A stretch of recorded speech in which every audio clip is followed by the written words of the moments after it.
everyone, Assalamu alaikum. This is Rubaiya and welcome to back my another video.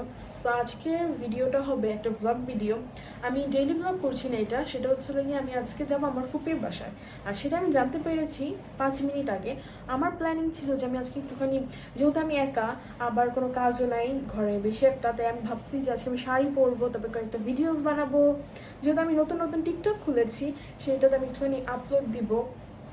তা সেটা ভেবে আমি বলছি যে আমি আজকে শাড়ি পরবো।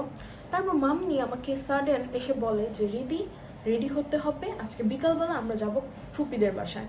তো আমি ভাবলাম যে আচ্ছা ঠিক আছে, আমার এক রেডিতে 2 কাজ হয়ে যাবে, আমার বারবার রেডিও হওয়া লাগবে না। তাই এখন দেখি, চলেন আজকের ব্লগটাতে কি কি করব আমরা, মানে আজকের ভিডিওটাতে কি কি হবে। সো চলেন দেখি ফুপির বাসায় যাব, কি কি করব দেখি। আবার আমার একটা কাজিনও আসছেন, ও শ্বশুরবাড়ি থেকে আসছে জাস্ট, আর ওর একটা নিউবর্ন বেবিও আছে। ওর সাথেও আপনাদের আজকে দেখা করাবো, আমার নিন্স, ওর সাথেও আপনাদেরকে আজকে দেখা করাবো। সো চলেন রেডি হই, ফার্স্টে রেডি হই, কয়েকটা ভিডিও মেক করি, আর আপনাদের সাথেও দেখাই যে আমি কী শাড়ি পরবো। সো আমি আজকে কোন শাড়িটা পরবো সেটা ভেবে একদম পাগল হয়ে গেছি। আমার আলমারির অবস্থা আপনারা দেখে আপনারাও পাগল হয়ে যাবেন। এদিকে তো অনেকগুলো শাড়ি, আর এই যে দেখেন আমার আলমারির অবস্থা। প্লিজ আমাকে জাজ করবেন না, যেহেতু আমি বলছি যে অনেক সিম্পল একটা জর্জেটের শাড়ি পরার ট্রাই করব। এদিকে সবগুলো শাড়ি অনেক হেভি টাইপের, একমাত্র এই শাড়িটাই আছে যেটা জর্জেটের আর অনেক সিম্পল।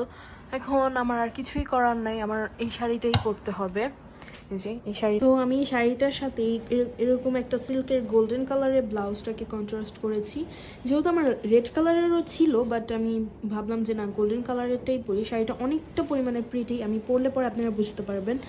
সো দেখি ফার্স্টে শাড়ি পরবো, তারপরে আমি ফেস লুক ক্রিয়েট করবো। সো চলেন গাইজ, আমি ডিসিশন একদমই চেঞ্জ করে ফেলছি। এখন আমি এই শাড়িটা পরবো না, এটাকে সাইডে রাখি। আমি পরবো এই যে এই পিঙ্ক কালারের এই ফ্লোরাল শাড়িটা। এই শাড়িটা অনেক সুন্দর, এখন আমি এটা পরবো।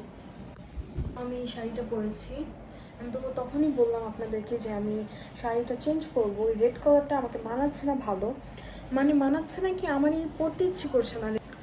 সো এখন আমি আমার বেস মেকআপটা ক্রিয়েট করবো। ফার্স্টে ভেবেছিলাম যে কিছুই লাগাবো না, just powder, loose powder use করবো।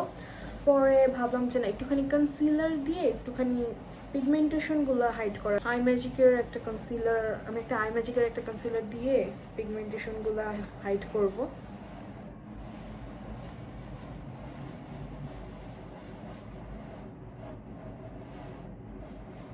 সো আমি লুজ পাউডার ইউজ করেছি, আমার লিপসটা প্রচুর ড্রাই হয়ে আছে।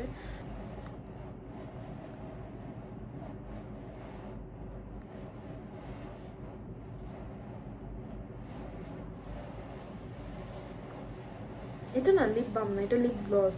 বাট লেগে যে এই লিপ গ্লসটা, এটা অনেক মজা। ওই পিচ কালারের ব্লাশটা লাগাতে লাগাতে প্রায় আমার শেষ, দেখেন প্রায় আমার শেষ পর্যায়ে। পিচ কালারের ব্লাশটা আমার অনেক ফেভারিট।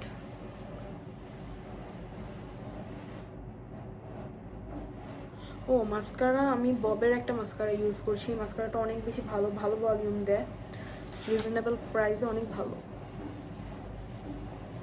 সো আমার মাস্কারা অ্যাপ্লাই করা একদম ডান। এখন আমি একটুখানি কাজল লাগাবো। আর this is my final look. আমি এর বাইরে কিছু করব না, আমি এরকম সিম্পলি একটা লুক চাচ্ছিলাম, সফট একটা লুক হবে। এখন জাস্ট আমি চুলটাকে একটুখানি, so this is the look. And এটা এখনো শেষ না। আমি আমার আমার মাম্মিকে জিজ্ঞেস করবো যে আমি কি কানে কিছু পরবো কি পরবো না, কারণ আমার মনে হচ্ছে কি কানটা এরকমই অনেক সুন্দর লাগে, একটু ছোট্ট রিং থাকে, অনেক সুন্দর লাগে। কিন্তু আমি গলায়ও কিছু পরবো না। এখন দেখি হাতে কিছু পরা যায় কিনা। যেহেতু আমার মিষ্টি কালারের কোনো রেশমি চুড়ি নেই, তাই ভেবেছি আমি জাস্ট একটা ওয়াচ পরবো, আর কিছু না। সো চলেন দেখি। সো এখন জাস্ট সেটিং স্প্রে ইউজ করার পালা। আমি রেভলিউশনের এই যে ম্যাট ফিক্সড এই সেটিং স্প্রেটা, সো আমি পর্যায়ে পুরোপুরি একদম রেডি। আর আমি বেশি কিছু করব না, মেবি আমি একটা ওয়াচ অ্যাড করতে পারি। আমি যখন অ্যাড করবো তখন আপনাদের দেখাবো, কিন্তু আমার ইচ্ছা নেই। So this is my final look. আমি গলাও কিছু পরবো না, কানেও কিছু পরবো না। আমার এখন বেরিয়ে গিয়েছি।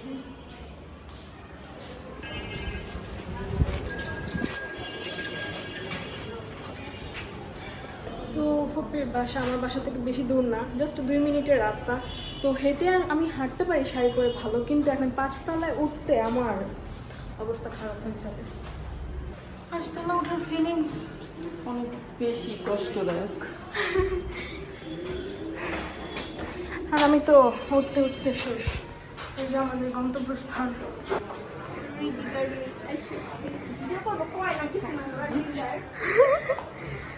বলবো কেন, বললে সুন্দর ভিডিও আসবে। দুলা ভাই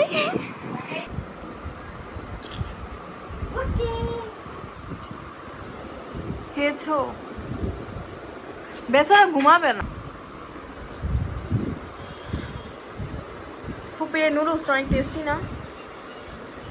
আমার মানে নিজের হাতে ছাড়া অন্য যে কোনো মানুষের নুডলসই মজা লাগে, নিজের হাতে নুডলস রান্না আমি আমার সবটাই আমি রান্না করলেও মজা লাগে না।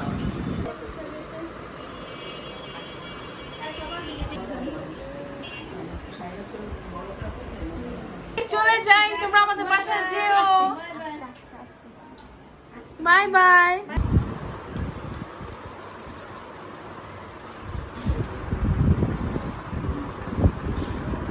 হেই darling, bye by.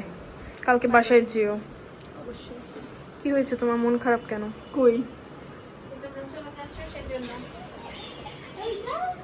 Okay bye. তোমার ফেসের অবস্থা এমন কেন? Finally home, back to home.